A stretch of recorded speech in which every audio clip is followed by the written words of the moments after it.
Perlu kita pahami bahwasannya pelajaran sosiologi ini baru dikenalkan kepada siswa sejak siswa ini menginjak sekolah menengah atas atau SMA. Kalau di madrasah itu madrasah aliyah. Hal itu bukan tanpa alasan teman-teman semua. Kenapa demikian? Karena memang di umur segitu anak-anak ini dinilai sudah cukup untuk mengenal, untuk memahami tentang permasalahan atau dinamika yang terjadi di masyarakat. Lewat pelajaran sosiologi ini, anak-anak atau siswa diajak untuk lebih mengenal sistem sosial ini bekerja. Mulai dari hubungan antara individu, struktur sosial, bahkan sampai nilai-nilai atau norma-norma sosial yang membentuk kehidupan kita kesehariannya ini. Tujuannya sangat jelas sekali, yaitu agar siswa ini lebih bisa berpikir kritis, melihat realitas sosial yang terjadi di sekitarnya atau di lingkungan sekitar dari siswa ini. Ini bukan hanya teori teman-teman semua, tetapi ini adalah bekal bagi siswa itu sendiri untuk menjalani kehidupan selanjutnya di masyarakat. Dinamika di masyarakat itu seperti apa, larangan-larangan di masyarakat itu seperti apa, dan kelas strata sosial di masyarakat itu gimana. Agar siswa ini menjadi pribadi yang sadar, peduli, dan bertanggung jawab pada masyarakat, khususnya pada dirinya sendiri.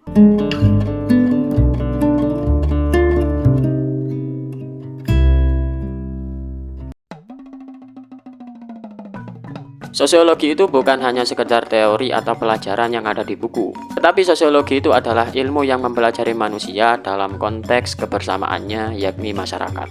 Disinilah kita belajar tentang bagaimana manusia ini saling berinteraksi, membuat nilai-nilai sosial atau norma-norma sosial, kemudian membentuk kelompok, bahkan menyusun struktur sosial yang kompleks. Nah, yang dimaksud dengan sosiologi dasar di sini adalah pengenalan kepada siswa tentang konsep yang sudah saya sebutkan itu tadi, mulai dari struktur sosial, norma sosial, hingga interaksi sosial kita sehari-hari. Hal ini bisa kita sebut semacam fondasi ya. Karena apa? Karena kalau kita tidak memahami hal-hal tersebut atau konsep-konsep tersebut, kita akan kesulitan membaca situasi dinamika sosial di sekitar kita. Jadi sosiologi dasar ini bukan hanya pengantar pelajaran, tetapi hal tersebut ini adalah jendela pertama kita untuk memahami bagaimana kehidupan kebersamaan ini bekerja. Kalau kita bicara tentang pentingnya belajar sosiologi, tentunya ada beberapa hal yang mendasar yang harus kita garis bawahi di sini. Nah, yang pertama nih kita harus mengajari anak-anak atau siswa untuk mengenali konsep dasar dari sosiologi ini agar apa? Agar bisa menghadapi, agar bisa menyikapi realitas sosial yang terjadi di sekitarnya. Hal tersebut ini penting karena dunia ini bergerak. Jadi kita itu harus belajar bagaimana cara membaca pergerakan atau dinamika yang terjadi di dunia ini.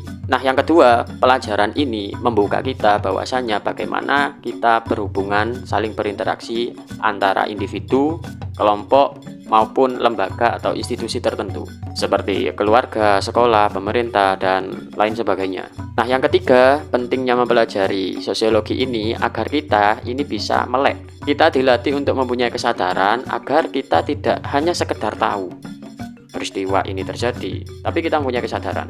Nah, ketika kita sudah peduli pada peristiwa yang terjadi di masyarakat, di hubungan antara individu, di hubungan antara strata sosial, kita ini bisa menjadi peduli dan di sini rasa empati terbentuk. Nah, yang keempat, kemampuan berpikir kritis ini menjadi kunci bagi kesuksesan dari pelajaran sosiologi ini. Kenapa demikian? Karena siswa di situ ini tidak diajak untuk hanya melihat saja fenomena sosial yang terjadi atau peristiwa yang terjadi, melainkan siswa ini harus mengkajinya secara dalam dan logis tentunya.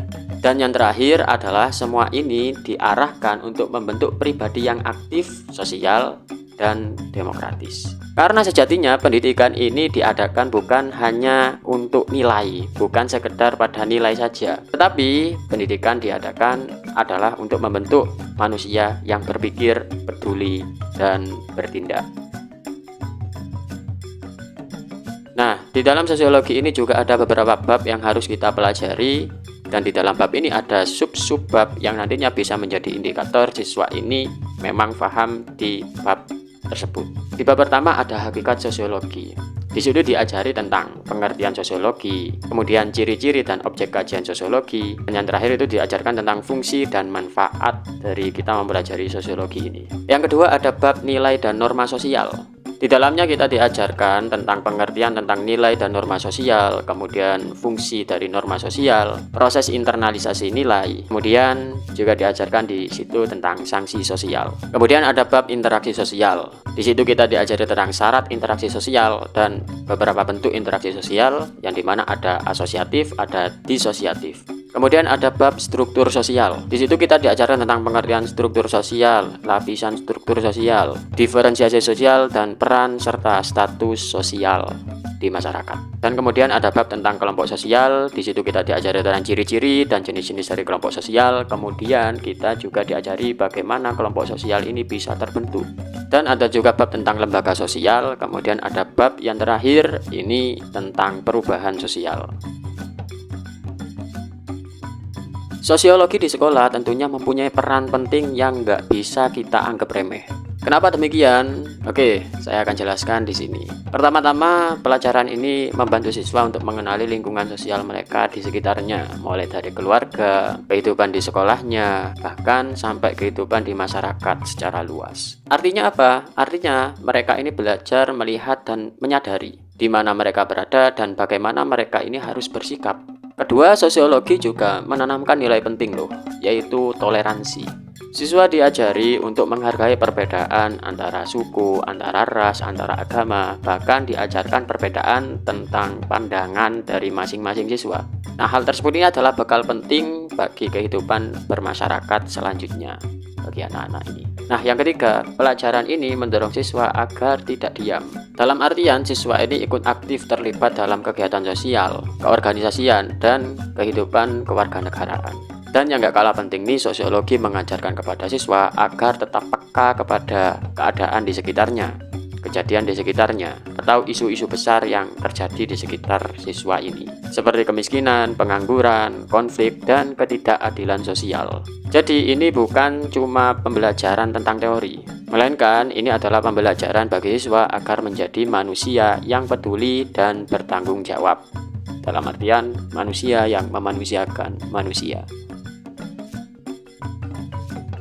Belajar sosiologi itu bukan hanya sekedar membaca buku, membaca teori, atau menjawab soal, dan bukan juga sekedar mendengarkan ceramah dari guru kita. Justru metode yang dirancang dalam sosiologi ini adalah metode yang dimana siswa ini dituntut untuk berpikir kritis dan berperan aktif di sini. Misalnya dengan diskusi kelompok, debat tentang isu-isu sosial yang besar yang sekarang ini terjadi.